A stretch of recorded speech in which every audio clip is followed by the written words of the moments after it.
अस्सलाम नाज़रीन, पहली बार आर्मी चीफ के पी असम्बली पहुंच गए मगर सोहेल अफरीदी बेकाबू। के पी की वज़ीर आला आसम मुनीर को देखते ही आग बगोला हो गए। तुम आर्मी चीफ हो तो मैं वज़ीर आला हूँ। अफरीदी ने मजीद क्या कहा, ये पहली वीडियो देखें फिर इस पर तफसील से बात करते हैं। इन्होंने मुझे डराने की कोशिश की, मुझे दबाने की कोशिश की, लेकिन अल्हम्दुलिल्लाह जहां पर मैं खड़ा था यहां पर मैं खड़ा हूं और इंशाअल्लाह ताला अपने अवाम के साथ मैं खड़ा रहूंगा।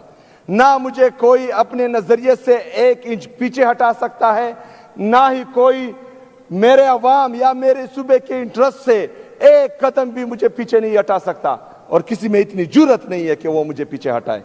जो मेरा मौकफ था वो मेरा है और इंशाल्लाह ये मौकफ मेरा रहेगा।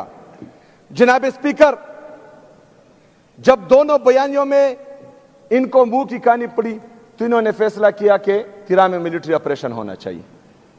हालांकि वहां पर बर्फबारी थी, वहां पर जो है इस वक्त कोई जानवर भी नहीं रह सकता, ये मैं बार बार कह रहा हूं, लेकिन उसके बावजूद ये बज़िद थे मुझे खराब करने के लिए, क्योंकि इनका इरादा था कि जब लोगों का जबरी इनखला होगा तो लोग जो हैं इसके पीछे या हुकूमत से मुनहरिफ होंगे और वो जो है इनसे नाला हो जाएंगे।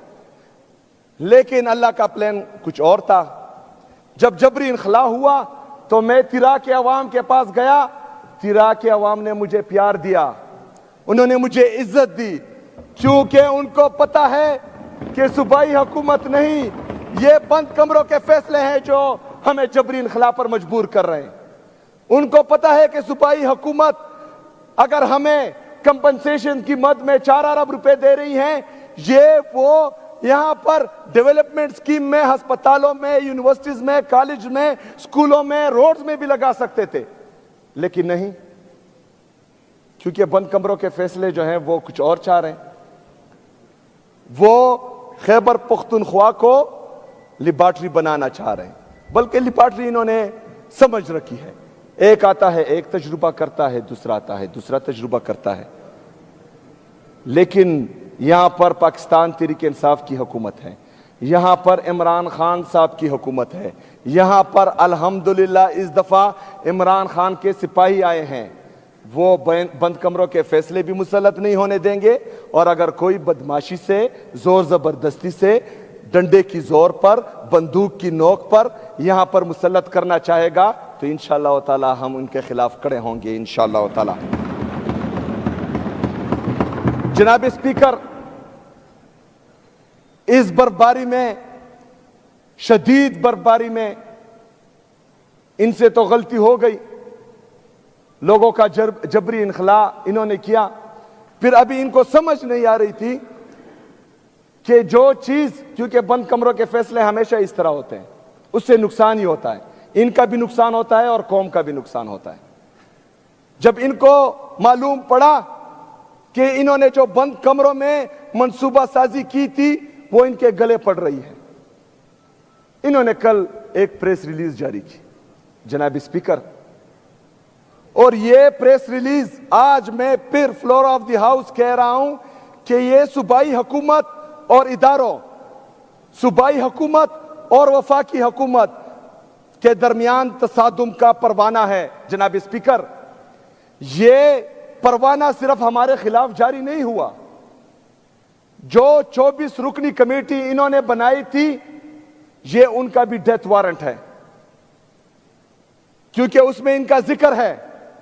लोग अब उन 24 रुकनी कमेटी को अपना दुश्मन समझेंगे, एक तरफ लोग समझेंगे, दूसरी तरफ कुछ और लोग जो लाए गए हैं वो भी समझेंगे। अच्छा, एक तरफ तो ये 24 रुकनी कमेटी के साथ, हालांकि उनको डराया गया, धमकाया गया, दबाया गया और उसके बावजूद उनसे साइंस लिए गए। अभी जो हैं कुछ दिनों में उनके वीडियोस भी आएंगे, क्योंकि उनको डराया और धमकाया जा रहा है कि सूबाई हुकूमत के खिलाफ आप बयानात दें, लेकिन हम उनको कुली चूट देते हैं, क्योंकि ये जालिम है, कर सकते हैं जुल्म। अगर वो फर्ज करें हमारे खिलाफ बयान देते हैं और इससे इनकी जान छूटती है तो बेशक दे दे, क्योंकि उनको मुसलसल डराया और धमकाया जा रहा है। जनाब स्पीकर, एक तरफ तो उनको मसलों में घेर दिया, उनके डेथ वारंट तकरीबन इन्होंने इशू कर दिए, दूसरी तरफ इनके जो नुमाइंदा है कोर कमांडर पिशावर اور IGFC ان پر انہوں نے عدم اعتماد کا اظہار کیا ہے. جو تھوڑا بہت لوگوں کا اعتماد بحال ہو رہا تھا وہ بھی انہوں نے زائل کر دیا اس پریس ریلیز سے. کیونکہ جتنے بھی جرگے ہوئے ہیں, جتنی بھی میٹنگز ہوئے ہیں, ان میں باقاعدہ کور کمانڈر اور IGFC ان کا حصہ تھے. تو ایک طرف 24 رکنی کمیٹی جو انہوں نے بنائی تھی ان کے خلاف انہوں نے پریس ریلیز کے ذریعے ڈیتھ وارنٹ ایشو کیا, دوسری طرف جو ہیں اپنے IGFC اور کور کمانڈر کے خلاف انہوں نے عدم اعتماد کا وارنٹ ایشو کر دیا. جناب اسپیکر, اس سے ہوگا کیا؟ اس سے کور کمانڈر کا جو عہدہ ہے, آج کا کور کمانڈر نہیں, اور IGFC کا جو عہدہ ہے, یہ کل کو کسی بھی جرگے میں نہیں بیٹھیں گے. کیونکہ آلریڈی میں ہدایات جاری کر چکا ہوں کل کہ اس کے بعد کسی بھی ادارے سے یا وفاقی حکومت سے صوبائی حکومت کا جو بھی کمیونیکیشن ہوگا وہ ریٹرن میں ہوگا, وربل پر کوئی ایکشن نہیں لیا جائے گا. تو اس میں نقصان یہ ہوا کہ جو چیزیں عوام کے سامنے نہیں آ رہی تھی ان کے لیے نقصان ہوا, ہمارے لیے تو فائدہ ہے. تو وہ بھی جو ہے عوام کے سامنے آئے گی. جناب اسپیکر, اس پریس ریلیز میں 4 ارب روپے کا ذکر کیا گیا ہے.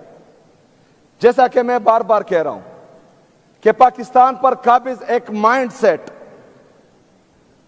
جو پختونوں کو پاکستان کا حصہ ہی نہیں سمجھتے, جو پختونوں کو پاکستانی سمجھتے ہی نہیں ہیں, یہ ان کے ذہنیت کی عکاسی کرتا ہے. جناب اسپیکر, اس سے پہلے جو ملٹری آپریشن ہوئے تھے, ہمارے قبائلی اضلاع, ہمارے قبائلیوں کے ساتھ وعدہ کیا گیا تھا کہ جس کا گھر تباہ ہوگا اس کو 4 لاکھ روپے دیے جائیں گے. جناب اسپیکر, مطلب جو ساری عمر روپے جمع کر کر کے اپنے لیے ایک گھر بناتا ہے, تو ایک ڈرون آ کر اس کا گھر تباہ کرے گا, ایک جیٹ آ کر اس کا گھر تباہ کرے گا, اور وفاقی حکومت پاکستان اسے 4 لاکھ روپے دے گی. شرم آنی چاہیے ان کو. دوسری شرمناک بات یہ ہے کہ وہ 4 لاکھ روپے بھی ابھی تک نہیں ملے. 15 سال سے وہ 4 لاکھ روپے بھی نہیں ملے. تو اعتماد کا لیول تو یہ ہے. دوسری طرف میرے نارتھ وزیرستان کے لوگ جو بکاخیل کیمپ میں ہوتے ہیں, ان سے وعدہ کیا گیا تھا کہ منتھلی ان کو پیسے دیے جائیں گے. جناب اسپیکر, ان کو پیسے نہیں دیے جا رہے وفاقی حکومت کی طرف سے, صوبائی حکومت دے رہی ہے. 7 ارب روپے ہم دے چکے ہیں. 46 ارب روپے ہمارا وہ بقایا ہے وفاق جو ہمارے متاثرین کو پیسے نہیں دے رہا تھا. 7 ارب روپے جو ہیں ابھی ہم دے چکے ہیں. 52 ارب روپے یہ وفاق ہمارا IDPs میں بقایا ہے. جناب اسپیکر, یہ 4 ارب روپے یہ اس لیے بار بار یاد کر رہے ہیں کیونکہ یہ میرے قبائلیوں کو کیڑے مکوڑے سمجھتے ہیں, کیونکہ یہ سمجھتے ہیں کہ ہم ان کو ماریں گے, ان کو دبائیں گے, ان کو نکالیں گے, لیکن ان کے ریلیف کے لیے آپ نے کچھ نہیں کرنا. میں کروں گا انشاءاللہ تعالی, میں کروں گا انشاءاللہ تعالی, اور ڈنکے کی چوٹ پہ کروں گا. میں اپنے MPs کا, MNS کا, خیبر پختونخوا کی عوام کا تہ دل سے شکریہ ادا کرتا ہوں کہ انہوں نے ان متاثرین کے لیے یہ 4 ارب روپے صوبائی حکومت کی طرف سے جو مختص کیے گئے ہیں, انہوں نے یہ قربانی دی ہے. میں دل سے آپ کا شکریہ ادا کرتا ہوں.